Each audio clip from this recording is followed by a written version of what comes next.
Tuhan berkati ya, sehat-sehat semua. Dan selamat datang untuk Bapak Pendeta Agus Ole. Tuhan berkati.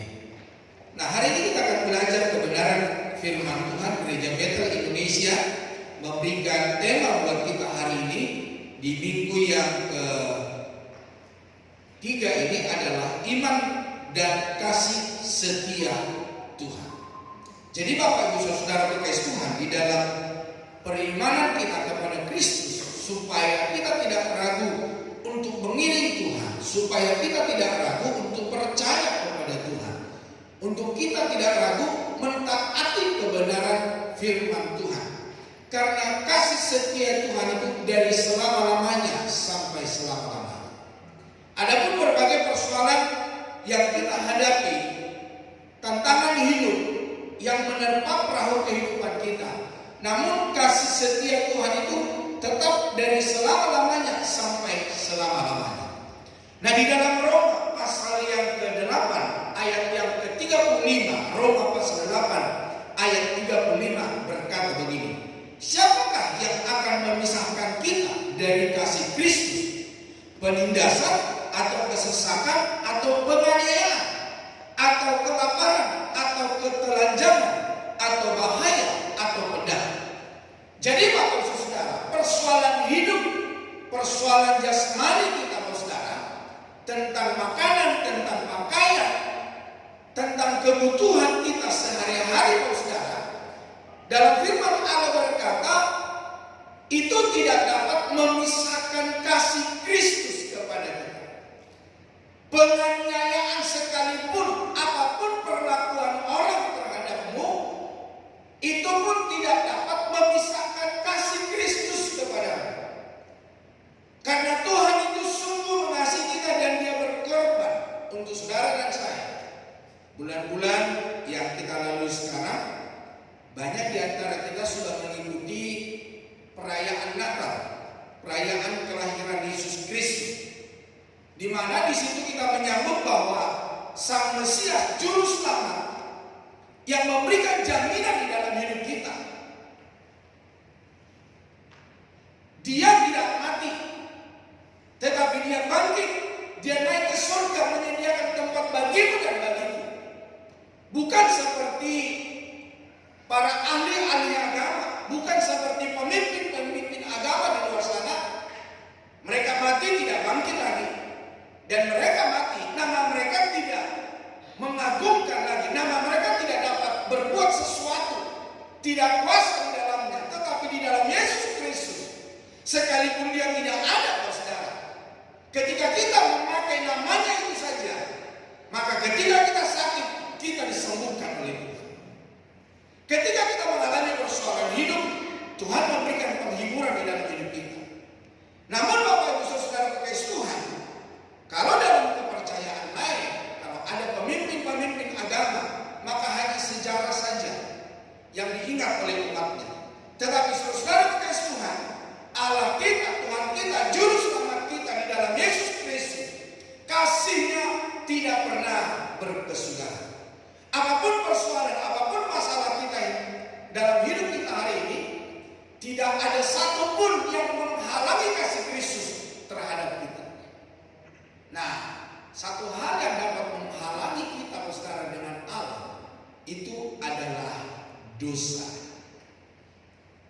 Oleh karena dosa, maka Yesus Kristus datang ke dalam dunia ini.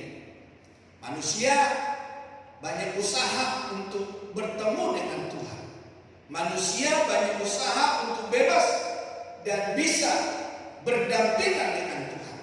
Itulah sebabnya manusia menciptakan banyak usaha lewat agama, lewat kebaikan, lewat berkorban, saudara. Tetapi ketika orang-orang atau saudara dan saya masih hidup di dalam dosa, maka dosa itulah yang menjadi pemisah antara kita dengan Tuhan. Pemazmur berkata, siapakah yang boleh naik ke gunungnya Tuhan? Siapa dikatakan oleh firman Allah? Orang yang bersih tangannya dan murni hatinya. Jadi Bapak Saudara, bagaimana kita supaya dapat bertemu dengan Tuhan, supaya dapat kita mengalami kasih Tuhan? Mari hari ini Bapak Saudara, di dalam perkenanan akan Allah. Hiduplah di dalam kekudusan, hiduplah di dalam kebenaran firman Allah.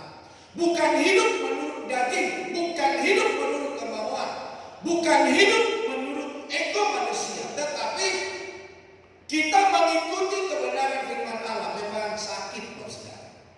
Untuk kita menghidupi kebenaran firman Tuhan memang sakit. Tetapi saudara kekasih Tuhan, ketika kita ada bersama dengan Kristus, maka kita akan memperoleh kekuatan. Itulah sebabnya Bapak Ibu Saudara, supaya hidupmu tetap berada di dalam Kristus Yesus. Karena apa saudara? Hanya Dia yang dapat membebaskan kita dari segala perbudakan dosa. Hanya Dia yang mampu menghubungkan saudara dan saya kepada Kristus. Lewat kelahirannya, lewat kematiannya di Bukit Golgota, lewat Dia tersalib, maka Dia menjadi jembatan bagi kita untuk kita datang kepada Allah. Bukan karena korban yang Bapak Ibu berikan, bukan karena kebaikanmu, namun saudara-saudara kekasih Tuhan, oleh karena kasih Kristus, kasih Tuhan. Nah, segala korban, segala apapun yang kita kerjakan, berbuat baik, itu adalah ucapan terima kasih kita. Oleh karena apa? Tuhan telah memberikan jaminan hidup yang kekal buat saudara dan saya. Manusia memang terkadang sering salah menaruh harapannya. Ada yang menaruh harapannya kepada manusia. Ternyata setelah di tengah jalan, manusia itu sendiri kecewa. Karena apa? Tidak sesuai dengan harapan yang dia harapkan. Ada orang berharap dengan dunia ini, getol mencari dunia ini, getol untuk hidup di dalam dunia ini tanpa mengingat Tuhan, tanpa mengingat orang-orang yang dikasihi. Tetapi dunia pun akan mengecewakan kita, saudara. Karena apa, saudara? Dunia ini hanyalah sementara. Minggu yang lalu kita sudah belajar, sukacita yang dunia berikan ini hanyalah sementara. Semu adanya. Dan segala sesuatu yang kita pakai, batik yang pakai Bapak Ibu Saudara, perhiasan yang Bapak Ibu pakai, itu pun ada masa kedaluarsanya. Masa di mana suatu saat kita tidak akan pakai. Mungkin juga masih bagus, tapi badan kita bertambah besar. Jadi Bapak Ibu Saudara, jangan sampai salah menaruh harapan. Juga jabatan. Jabatan berapa tahun? Iya, nggak lama kok saudara. Jabatan pun bisa berlalu. Jabatan pun bisa sirna. Makanya ada banyak orang ketika mereka tidak memiliki jabatan, maka setelah mereka meninggalkan jabatan itu, maka secara hidup mereka tidak tenang. Karena kalau mungkin selama ini mereka dihormati, mereka dihargai, selama mereka menjabat. Tetapi ketika mereka melepaskan jabatan itu atau jabatan itu dipegang oleh orang lain, maka dia merasa tidak dihargai, dia merasa tidak dihormati, dia merasa tidak ada lagi orang-orang yang dekat dengan dia. Oleh karena apa? Ada banyak orang berharap akan jabatan. Bapak Ibu Saudara, apa ada juga banyak orang yang berharap kepada harta yang dimilikinya. Tetapi ketahuilah Bapak Ibu Saudara, firman Allah berkata bahwa harta kekayaan, nengat dan karat akan menghabisinya. Ya, seperti suatu saat saya pernah berkata kepada saudara, Raja Alexander Agung, ketika dia ada di rumah sakit, dia berkata kepada dokternya, tolong kasih tahu kepada keluarga saya, supaya nanti saya kalau mati, tolonglah para dokter yang mengangkut peti mati saya. Yang kedua, kalau saya masuk peti mati, tolong keluarkan kedua-duanya tangan saya. Dan yang ketiga, ketika saya dihantarkan ke tempat pemakaman, tolonglah segala uang saya dihamburkan di jalanan. Dokternya bertanya, Raja, ini kok aneh, lain daripada yang lain. Si Raja berkata begini, supaya dunia dapat melihat, dokter pun tidak bisa memperpanjang umur saya.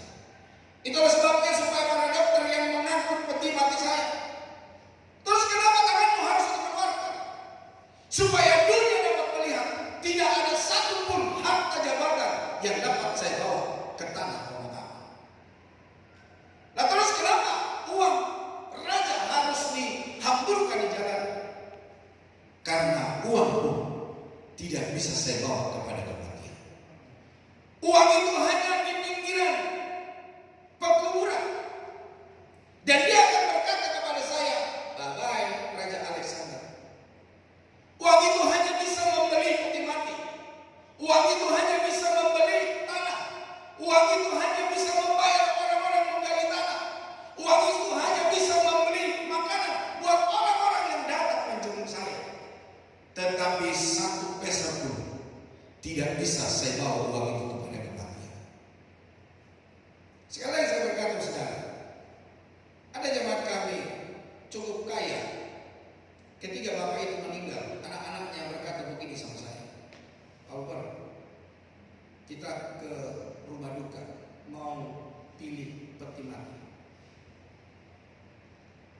Waktu mereka pilih peti mati, dia tanya yang harga 1 M. Hah? Buat apa sih? Iya, menyenangkan hati Bapak. Saya bilang Bapak sudah tidak bisa disenangkan, dan dia tidak bisa merasakan harga 1 peti mati 1 M. Ini kalau begitu 500 juta aja Pak. Saya bilang itu juga terlalu mahal. Kau salah yang mahal-mahal. Kamu hanya menguntungkan rumah duka saja. Saya tahu orang rumah duka seperti apa, karena aku sudah banyak melayani di dalamnya. Kau salah mahal-mahal. Papa udah gak merasakan itu, saya bilang. Yang akhirnya mereka membeli peti mati harga 300 juta, saudara. Saya pikir juga 300 juta. Bahannya dari mana itu? Ya, penjual peti mati berkata itu dari Jati Pak Pendeta katanya. Ya nanti juga nggak busuk-busuk lama busuknya, ya pasti lama busuknya, tapi busuk juga kan. Ya akhirnya saya bilang ya udah deh, terserah anak-anak. 7 tahun ke depan saudara, dia punya orderan kerjaan itu sudah ada. Dan ketika dia bekerja, kalau dia keluar kota, keluar pulau, bahkan keluar negeri di dekat Indonesia, dia berusaha akan pulang hari itu juga, saudara.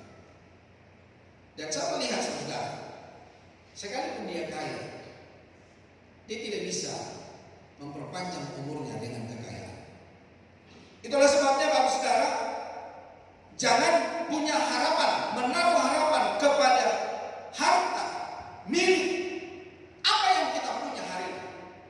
Tetapi tetaplah bergantung, berharap kepada Kristus Yesus yang memberikan jaminan hidup di dalam kita. Karena dia berkata, aku pergi ke sana untuk menyediakan tempat bagimu dan bagiku, supaya di mana aku berada, kamu pun berada. Nah persoalannya hari ini, kita semua yang ada hari ini berada di rumah yang Bapa telah sediakan. Lihat dulu kiri kanannya, kamu akan bertemu dengan orang itu. Coba tatap dulu aja. Kok saudara juga ragu ya? Atau saudara ragu juga masuk ke sana? Itulah sebabnya saudara, berharaplah kepada kasih setia Tuhan. Berharaplah kepada Kristus Yesus yang sebentar lagi hari Jumat kita akan merayakan Natal di gereja di jam 6 sore. Jadi Bapak Ibu Saudara kekasih Tuhan, menaruh harapan kepada dunia ini akan membawa kita kepada kebinasaan. Karena dunia ini tidak ada yang kekal. Tak ada yang abadi. Tak ada yang abadi, Saudara.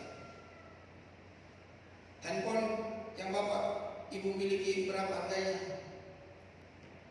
Waktu kita beli, kita bangga sekali. Kalau mau foto itu, sementara aku juga kayak berfoto, mau selfie. Supaya apa? Supaya kamera itu, HP-nya itu dilihat orang. Harganya sekian juta. Tapi itu pun akan error, akan rusak, akan ketinggalan zaman. Nah, mengapa kita harus menaruh harapan kita kepada Tuhan? Karena hanya Tuhan yang mampu menolong kita dikala kita mengalami penderitaan. Hanya Tuhan yang memberikan jaminan hidup kekal di dalam hidup kita. Oke lah, kita nggak usah dulu berbicara tentang hidup kekal. Di dalam dunia ini kita akan lama menghadapi segala masalah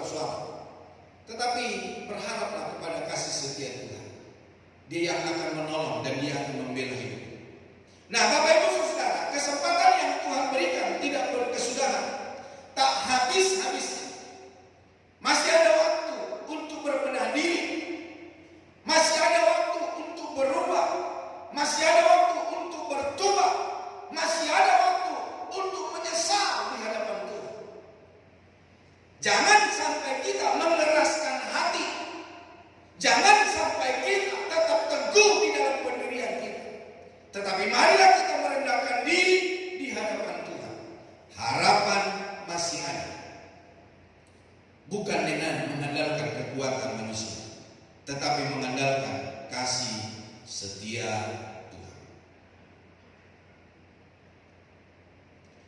Pernahkah dalam sejarah kehidupan Bapak Ibu Saudara berpikir dan berkata begini, memang kasih Tuhan itu baik, tapi kayaknya khusus buat saya. Apakah ada itu baik? Enggak kali. Mungkin kita bisa begitu. Nyatanya saya udah bertahun-tahun mengiringi Tuhan. Saya udah bertahun-tahun berdoa. Saya udah bertahun-tahun berharap sama Tuhan, tapi nggak kunjung-kunjung tiba. Di mana kebaikan Allah sewaktu saya di PHK? Di mana kebaikan Allah ketika saya nggak bisa beli baju Natal? Di mana kasih Tuhan saat saya ditinggal oleh pasangan saya? Di mana kasih Tuhan ketika orang yang saya cintai pergi? Ada orang kecewa saudara ketika orang yang mereka kasih pergi. Makan tak enak, tidur tak nyenyak, mengurung diri kan. Saya seringkali berkata kepada keluarga-keluarga yang ditinggal oleh orang yang mereka kasihi, perjalanan hidupmu masih panjang. Kalau dia seorang ibu, saya berkata, anak-anakmu masih membutuhkan perhatian dan kasih sayang. Suatu saat di antara kita, mungkin kita tidak meninggalkan, tapi kita ditinggalkan. Jadi tidak ada yang sama-sama, kecuali mungkin kecelakaan gitu ya. Pesawat yang meledak. Tapi ada juga kayak beberapa waktu yang lalu di Maluku Utara, kapalnya meledak terbakar, hanya suaminya yang pergi, istrinya malah menjabat di Maluku Utara hari ini. Jadi Bapak Ibu Saudara kasih Tuhan, ada orang di mana kebaikan Tuhan? Perusahaan saya ditipu orang, di manakah kebaikan Tuhan? Orang berniat jahat kepada saya, di manakah kebaikan Tuhan? Atau mungkin kita berkata, di manakah Engkau Tuhan? Sehingga kita bernyanyi seperti penyanyi. Aku tak sanggup lagi menerima derita ini. Semangat kita mencari Tuhan sudah. Pengiringan kita kepada Tuhan sudah Senin Kamis. Orang berkata kekristenan kita menjadi Kristen kapal selam, timbul tenggelam.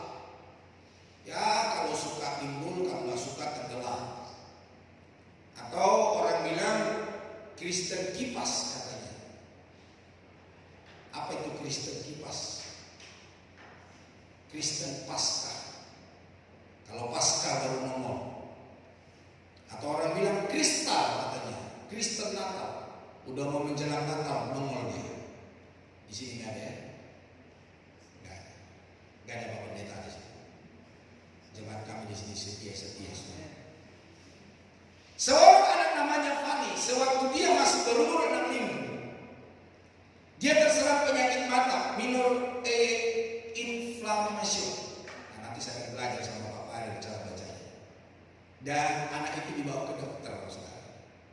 Tapi apa yang terjadi? Ternyata dokter itu punya kelemahan. Ternyata dokter itu punya kekurangan. Seperti Bapak Dokter Kalumata.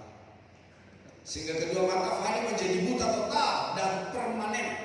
Oleh karena apa? Salah memberi obat.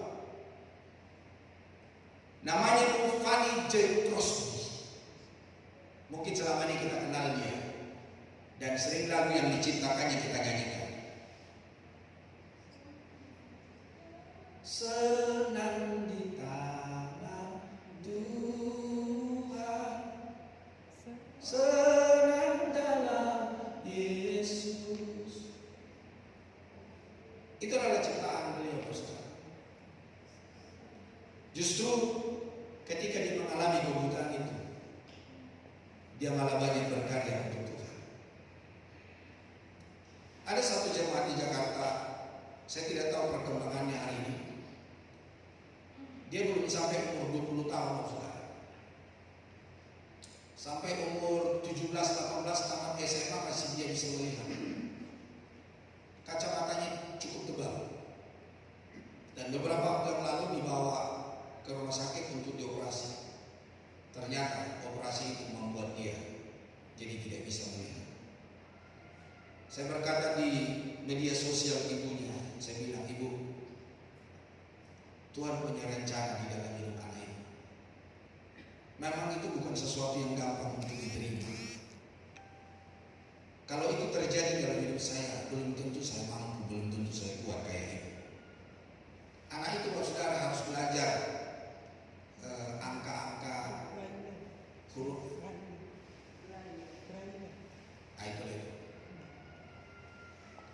Dia harus belajar berjalan dengan jalan yang sudah dibuat untuk orang-orang tuna netra. Dia harus pakai tongkat. Selama beberapa bulan dia harus didampingi oleh ibunya ke dokter, memberikan pelajaran, memberikan kekuatan, penghiburan. Tapi sekarang ini ibunya berkata di sosial media, "Pak, saya sudah bisa lepaskan dia."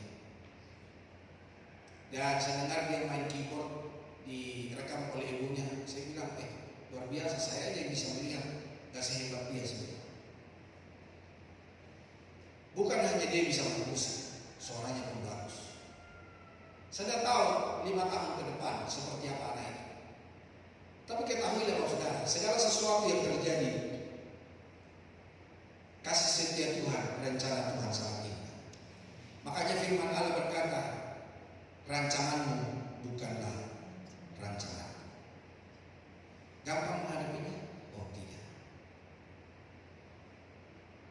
Tapi kalau Bapak Ibu Saudara kita semua hidup di dalam kasih setia Tuhan, kita akan kuat bersama dengan Tuhan. Jangan andalkan kekuatan, jangan andalkan ototmu, saudara. Saya pernah menyaksikan teman saya itu kalau berenang, kalau dia datang ke kolam renang, orang bilang, dewa air datang. Karena setiap gaya berenang dia bisa. Dan semua orang kalah. Mau gaya kuku-kuku, mau gaya dada, mau gaya-gayaan, dia pun menang. Nyelam 25 meter, bolak-balik tanpa muncul, tanpa mengambil udara, dia bisa. Saya belajar, saudara, untuk saya bisa menyelam. Cuma sekali doang. Itu pun udah ngos-ngosan. Saya mau coba 2 kali, belum 5 detik saya udah muncul lagi. Saya nggak punya kekuatan. Tapi apa yang terjadi? Sudah hampir 10 tahun dia stroke, saudara. Apakah kita nggak perlu olahraga? Perlu, saudara. Tapi kalau hari ini kita bisa kuat, kita bisa sehat, itu karena anugerah Tuhan. Berharaplah kepada kasih setia Tuhan. Ratapan 3 ayat 21 sampai 25. Ratapan 3 ayat 21 sampai 25. Boleh kita baca secara bersama.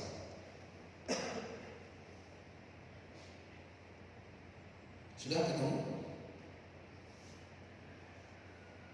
Ratapan 3 ayat 21 sampai 25. 2-3. Tetapi hal-hal inilah yang kuperhatikan. Oleh sebab itu aku akan berharap, tak berkesudahan kasih setia Tuhan, tak habis-habis harapan, selalu baru tiap pagi, besar kesetiaan Tuhan adalah bagian, kata jiwa. Oleh sebab itu aku berharap kepadanya. Tuhan adalah baik bagi orang yang berharap kepadanya, bagi jiwa yang mencarinya. Berharaplah sama Tuhan, carilah Dia. Ingat ya, kasih setia Tuhan itu kepada orang yang berharap kepadanya dan kepada orang yang mencari Dia. Jadi supaya Bapak Ibu Saudara kita ini semua menikmati kasih setia Tuhan, bukan santai-santai, bro. Bukan tidur-tiduran. Cari Dia, berseru kepada Dia,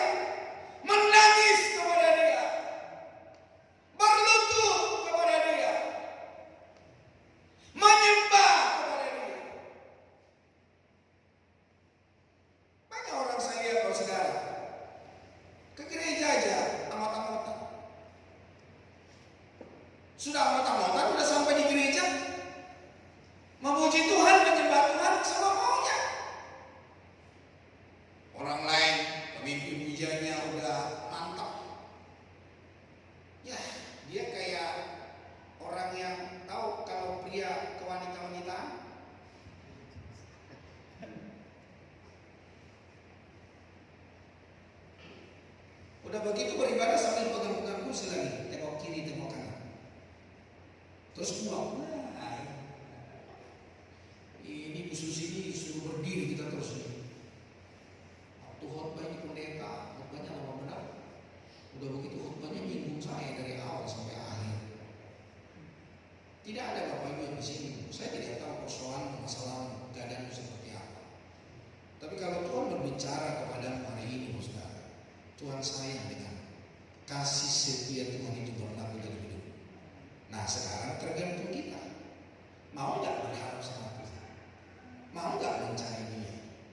Mau nggak getol dengan Tuhan? Saya lihat bangsa Israel, saudara, ketika mereka ada dalam perbudakan di Mesir. Kenapa sampai Tuhan membuka telinga, membuka mata terhadap mereka? Saya lihat dalam firman Allah, ternyata bangsa Israel itu mengerang. Tahu mengerang? Dia tak hanya cukup begini, Tuhan tolonglah. Karena kau baik, Tuhan tolonglah. Memang Tuhan benar, saudara. Tapi tahu mengerang?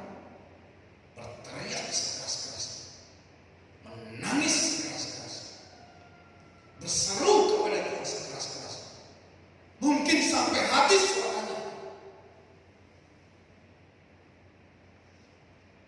Saya belajar, saudara, ketika kami tiap pagi menyembah Tuhan di gereja ini. Saya selalu belajar memberikan yang terbaik kepada Tuhan. Sekalipun kami hanya 4-5 orang, jam 3 pagi kami sudah menyembah di gereja ini. Tapi saya tetap membuka suara, memberikan yang terbaik kepada Tuhan. Memang secara daging, saudara, enak tidur, apalagi hujan semalam-malam jadi malam. Lebih enak tidur, saudara. Makanya setelah berdoa, semuanya mau tidur, nggak bisa, saudara. Karena masih banyak ada tugas yang harus saya kerjakan. Sekalipun saya sudah siapin khotbah, saya harus baca lagi, harus baca lagi. Supaya Tuhan memberikan rema, supaya apa yang saya sampaikan bukan catatan, saudara, bukan hanya hasil akal manusia, tetapi betul-betul pemberian Tuhan supaya saya pun diberkati. Setiap kita yang hadir diberkati oleh Tuhan. Bapak Ibu saudara kasih Tuhan, kita perlu belajar, saudara, kasih setia Tuhan itu bersifat apa? Dia selalu ada. Bilang dulu kiri kanannya, Tuhan selalu ada padamu. Hanya persoalannya tadi, ingat. Ada nggak dosa yang kita getolin sampai hari ini? Itu akan menjadi penghalang buat kita. Dosa itu jadi penghalang. Yakin nggak, saudara? Dosa itu jadi penghalang. Hatimu yang jahat, pikiranmu yang kotor, perbuatanmu yang tidak benar, itu akan menghalangi kita. Saya berkali-kali ngomong dari mimbar ini, saudara. Firman Allah berkata, anak-anak kerajaan itu yang sudah makan minum bersama Abraham dilemparkan. Anak kerajaan dilemparkan.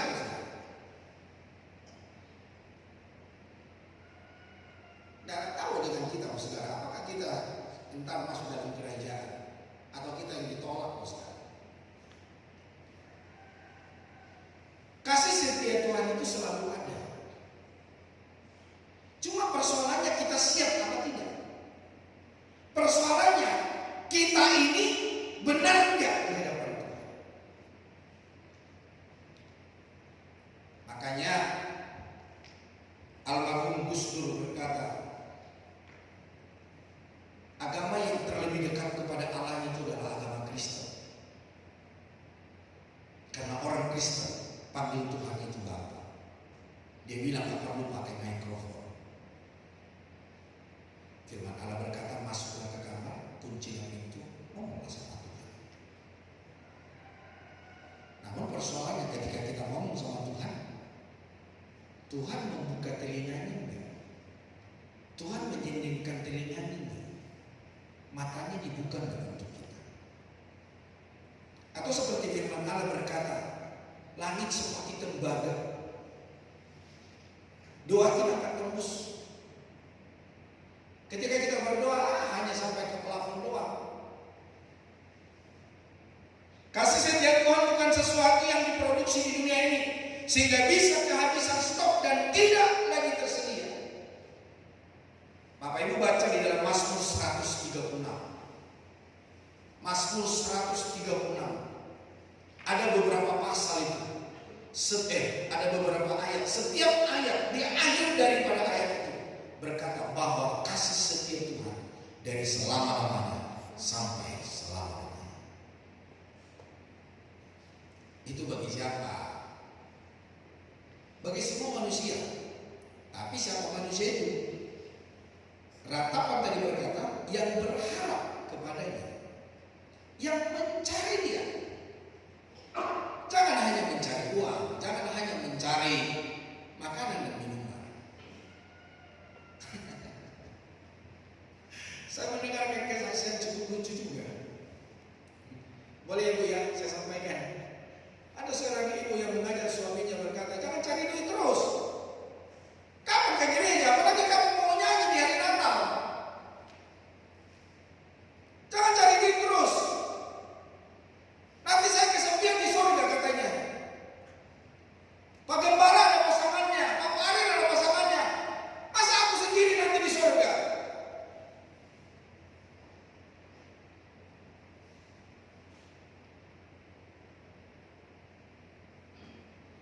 Sudah sendirian ke gereja, di gereja Betel Soekarno-Hatta, sendirian pula di surga.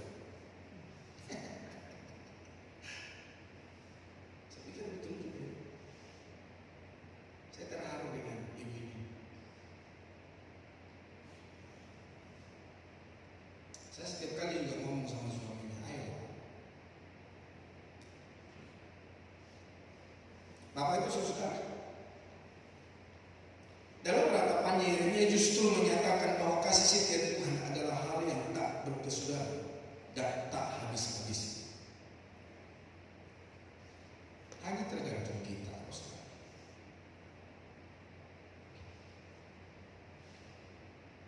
Adakah kita dengan kerendahan hati datang ke hadapan Tuhan? Bahkan firman Tuhan berkata begini, orang-orang yang berkenan kepada Tuhan, mereka itu harus seperti anak kecil.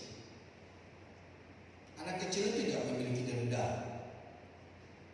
Anak kecil itu sebentar kita marahin, sebentar lagi dia udah memeluk kita, udah tertawa, udah panggil kita papa, mama. Kayak gak ada sesuatu yang kita lakukan terhadap dia. Iman kita telah menuntun kita untuk bukan saja mempercayai tetapi juga mengalami kasih setia yang selalu ada itu.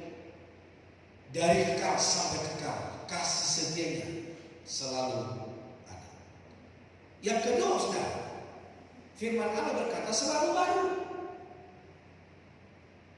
Saya sudah hidup 56 tahun dan saya melihat selama saya mengiring Tuhan, pertolongan Tuhan, cara Tuhan membela selalu baru. Jadi pertolongan Tuhan itu gak sama. Saya lihat gak sama, saudara. Selalu baru, selalu terkagum-kagum. Tadi pagi mami, saya bilang, wow, karena saya mengalami kasih setia Tuhan. Apa pilihan kata istri saya? Saya bilang Tuhan itu baik.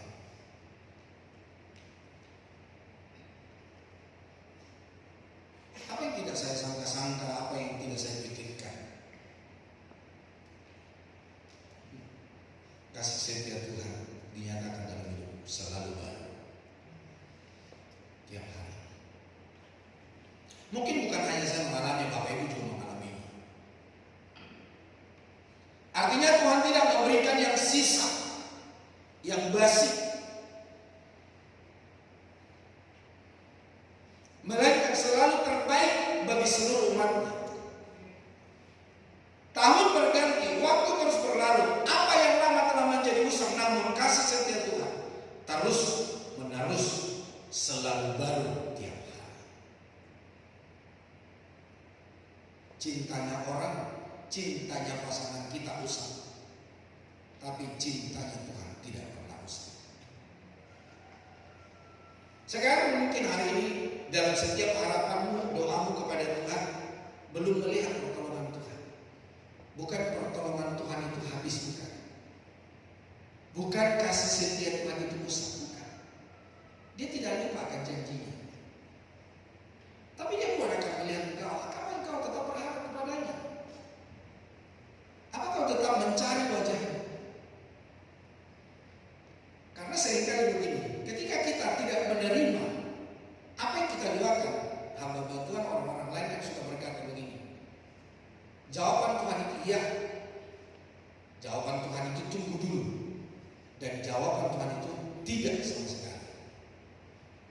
Nah, yang seringkali kita tidak tahan, tunggu dulu sangat tidak sama sekali. Tunggu dulu itu Tuhan mau supaya apa? Kira-kira kita ini betul nggak mengasihi Tuhan? Atau hanya sebagai ban serap? Nah, ban serap seperti apa? Kalau kita mampu, kita kerjain sendiri. Kalau kita punya masalah, persoalan, ada hal-hal yang perlu yang kita butuhkan, langsung kita pergi ke tetangga, ke teman, ke saudara, ke orang lain. Minta pembelaan, minta pertolongan. Makanya tunggu dulu. Kamu serius enggak? Itu jadi kebutuhan enggak? Keperluan enggak? Tapi kalau sampai bilang tidak, berarti itu akan membawa kebinasaan di dalam hidup. Kehidupan manusia sering berada pada kondisi yang terkadang pahit dan mematikan. Atau Bapak Ibu lagi pahit atau kepahitan, atau hidup lagi mematikan hari ini. Persoalan kau hadapi, kau bernyanyi, Tuhan, apa sanggup Tuhan, di mana engkau, tolong. Tetapi kita bisa membawa pikiran kita untuk selalu mengingat, memperhatikan dan menghitung kebaikan Tuhan serta kasih setia Tuhan. Apa yang sudah pernah kita alami dengan Tuhan. Makanya ada lagu berkata, firman Tuhan berkata, hitunglah berkatmu satu persatu. Untuk apa, saudara? Supaya kita tetap berharap akan kasih setia Tuhan. Supaya kita tidak mengingkari Tuhan. Kalau ada sesuatu masalah dan persoalan yang aku hadapi dan itu belum kunjung selesai, Tuhan selalu bilang begini, kalau dulu Tuhan tolong kamu, masa juga Tuhan tidak tolong kamu. Kalau Tuhan dulu tolong kamu, sekarang belum Tuhan tolong. Tuhan pun memberikan hikmat bagi saya. Oh, Tuhan mengajari saya supaya saya rendah hati. Supaya Tuhan mengajari saya supaya saya menjadi seorang yang lemah lembut.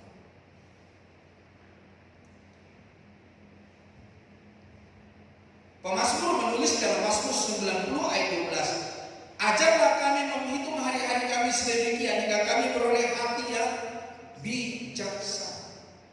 Jadi ingat kalau sekarang, sesuatu yang terjadi dalam hidupmu supaya engkau menjadi rendah hati dan tidak jadi sombong, tetapi juga supaya kita bijaksana. Cobalah untuk tidak terlalu memikirkan serta berhenti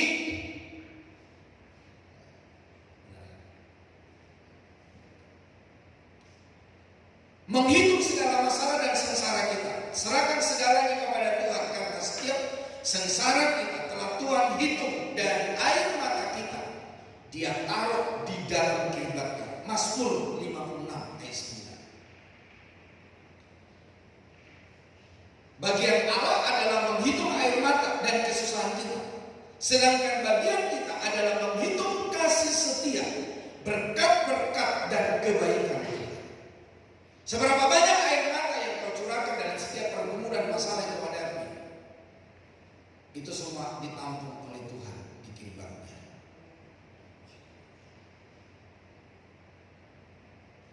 Waktu saya ada di kota Palu, saudara, seorang ibu bersaksi. Dia berkata, Pak Pendeta, saya bersyukur hari ini saya bersama dengan suami saya melayani Tuhan, dan kami ada di rumah yang sama. Saya masih penasaran dengan kesaksian. Dia berkata begini, suami saya ini 20 tahun lupa dengan saya. lupanya itu bukan suaminya meninggalkan dia pergi, tapi suaminya itu punya will, wanita idaman lain. Wanita itu tidak ditaruh di losmen, di hotel, penginapan, tidak. Tapi wanita itu sering dibawa ke rumahnya, sedangkan istrinya lagi istri. Ada bapak ibu yang mengalami hal seperti itu? Kemarin juga saya mendengarkan dari kesaksian seorang bapak. Ketika punya istri lagi, istrinya itu bawa pacarnya ketika bapak itu sakit-sakitan. Wih, ngeri kali itu. Nah ini si ibu yang di Palu ini, dia sehat, istrinya sehat, tapi suaminya punya wanita lain, dia bawa ke rumah. 20 tahun, bukan 20 menit, bukan 20 jam, 20 hari, 20 bulan, 20 tahun.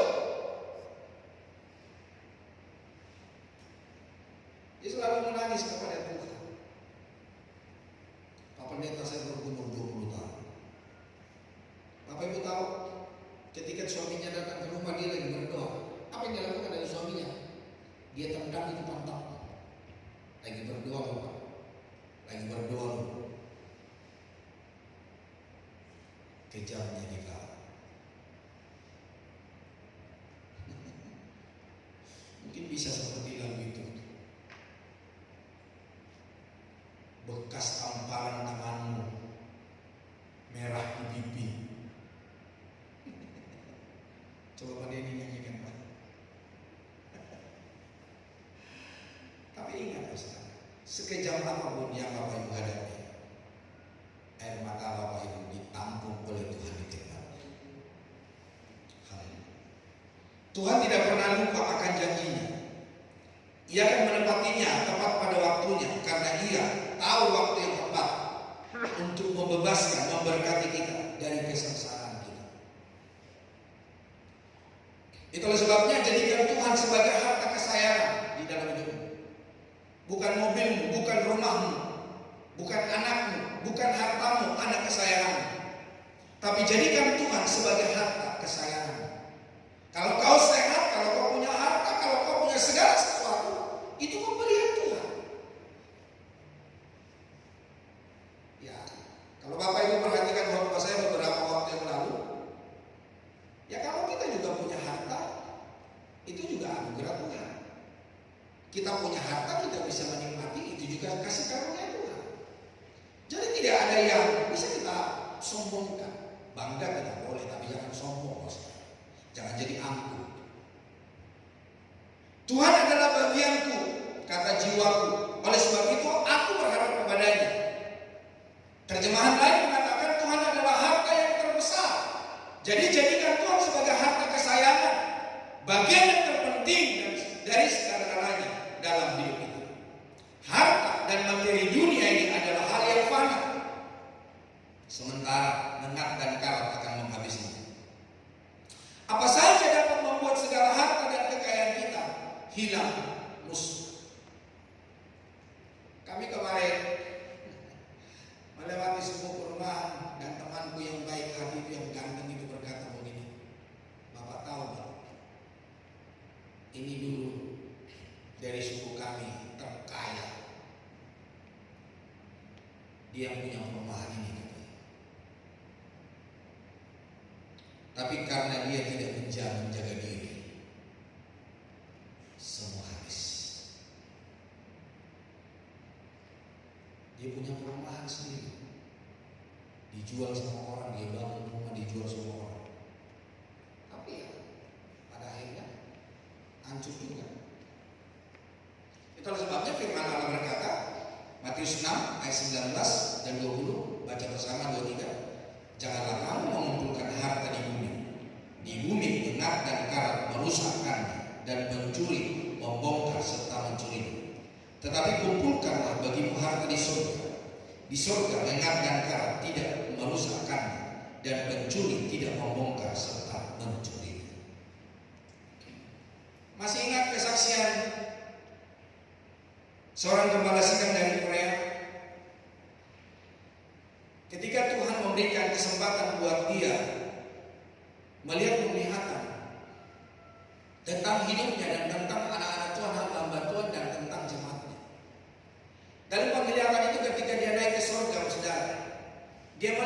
rumah-rumahnya pendeta, rumah-rumahnya gembala sidang, rumah-rumahnya anak Tuhan, dia bilang kayak kandang ayam. Jelek. Dan dia sendiri melihat rumahnya dia juga jelek. Karena apa? Rumahnya dia itu hanya ada tiang pancang. Tidak ada temboknya, tidak ada atapnya.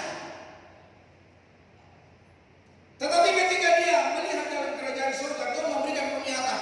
Dia melihat rumah jemaatnya.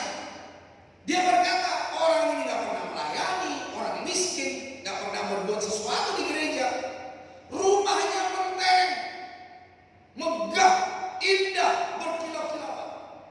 Dia protes sama Tuhan. Dia berkata begini, Tuhan, kok rumahnya jemaat saya lebih bagus dari saya?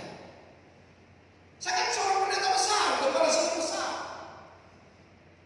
Jemaatnya ribuan, propertinya banyak. Tapi Tuhan bilang begini, di dunia kamu sudah dapat kemuliaan, kamu disanjung orang, kamu sendiri membanggakan dirimu. Tapi kamu tahu jemaatmu itu, kenapa kamu bisa berhasil? Bukan karena kamu khotbah, bukan karena kepintaranmu, bukan. Kamu bisa berhasil, punya ribuan jemaat, punya banyak properti. Kamu dikenal orang karena doa ibu itu. Wow. Kita yang melayani jangan merasa, aku lebih hebat dari itu. Itu jangankan nyanyi, suaranya fals, ngomong aja fals. Nih gue ini hebat. Dari A sampai Z sehat lagi. Firman Tuhan dari Kejadian sampai Wahyu, ayo kita tanding, aku bisa. Tidak, sudah.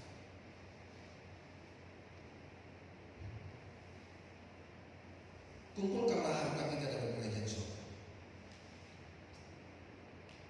Daud dengan tempat memposisikan Tuhan atas dirinya.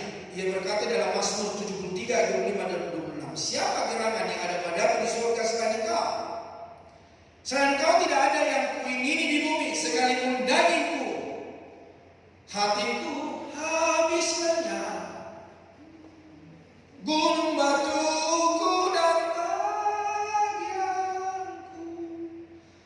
tetaplah Allah selama-lamanya.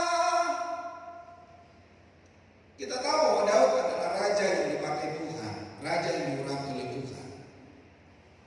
Tetapi apa yang dibilang? Hanya ada Engkau di surga, gak ada yang lain. Apakah kita sudah dipakai Tuhan seperti Daud? Belum seberapa. Tapi biarlah hari ini kita tetap berharap, bersandar akan kasih setia Tuhan, dan kita berkata hanyalah Engkau Tuhan. Masalah boleh datang, tetapi masalah tidak akan membuat kita kehilangan segala-galanya. Karena Tuhan yang ada di dalam hati kita adalah harta kesayangan dan bagian yang tidak akan pernah bisa diambil dari kita. Tubuh kita boleh lenyap, tubuh kita boleh hilang kekuatannya, tapi iman Kristus yang mengasihi kita tidak akan dapat diambil oleh siapa.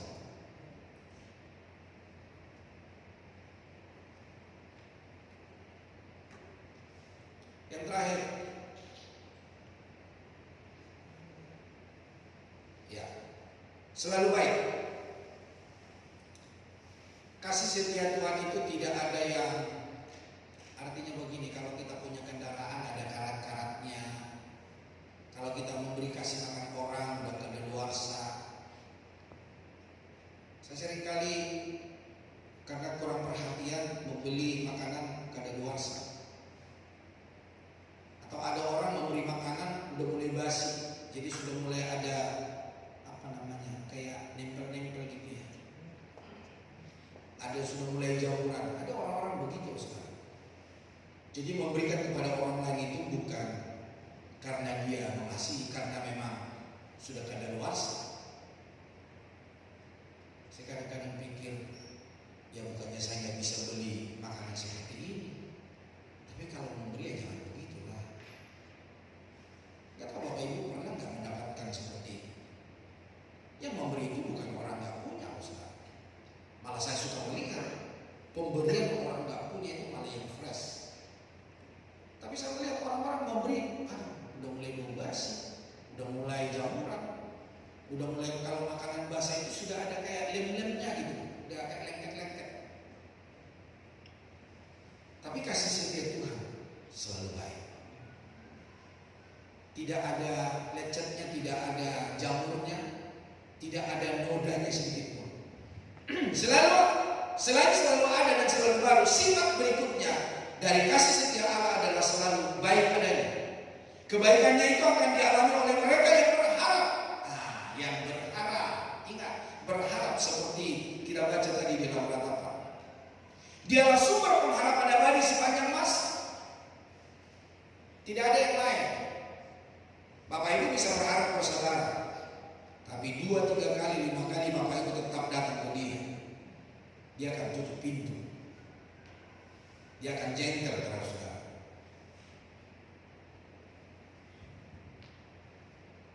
Makanya banyak orang berkata kalau kita punya duit banyak teman. Enggak punya duit teman kita kabur semua. Kami di Sumatera itu suka punya istilah begini. Kalau kita kaya gitu ya, yang tidak saudara ngaku saudara. Wah, itu masih saudara saya. Dari nenek ini masih saudara. Udah gak tahu berapa kilometer itu jauhnya. Kalau dibuat silsilah gitu, tapi masih ngaku saudara. Karena orang itu kaya. Tapi coba orang itu gak punya. Satu bapak sama ibu. Siapa lu? Kayaknya kamu gak, aku kenal kau. Siapa kau? Aku kakakmu, aku adikmu. Yang mana ya? Rasanya aku gak punya adik kayak kau.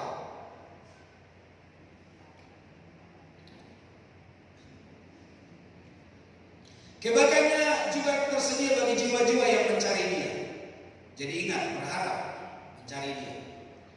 Di akhir tahun ini mari meningkatkan semangat untuk terus mencari Tuhan yang penuh kasih setia. Saya seringkali berkata kepada saudara, di tempat ini setiap hari Kamis kita ada 2 pujian penyembahan komsel. Dan jaga juga sering mengajak Bapak Ibu, ayo mari kita melayani Tuhan. Ya siapa yang mau ya, mereka yang mengalami kasih setia Tuhan. Mereka lah yang melihat pertumbuhan di dalam Kristus. Saya mendengarkan kesaksian bagi Bapak Ibu yang berkomsel setiap hari Kamis. Ketika mereka ada di kerjaan, ketika mereka menghadapi orang lain, bagaimana Tuhan ada bersama dengan mereka. Jadi Bapak Saudara, bagaimana supaya kita berubah, bagaimana supaya kita dapat menjadi berkat bagi banyak orang, kita harus getol. Berharap selalu, mencari Tuhan selalu. Belajar kebenaran firman Allah. Di hari Kamis itu saya tidak berkhotbah, saudara. Bapak Ibu yang hadir itulah mereka yang membawa khotbah. Dan saya berkata kepada mereka, saya diberkati oleh Tuhan. Jadi ketika mereka menyampaikan firman Allah, saya pun diberkati. Jadi Bapak Ibu saudara, berharap sama Tuhan. Carilah dia. Ketika kau mencari dia, maka dia akan memberikan dirinya. Ingat, dia akan memberikan dirinya untuk kita dapat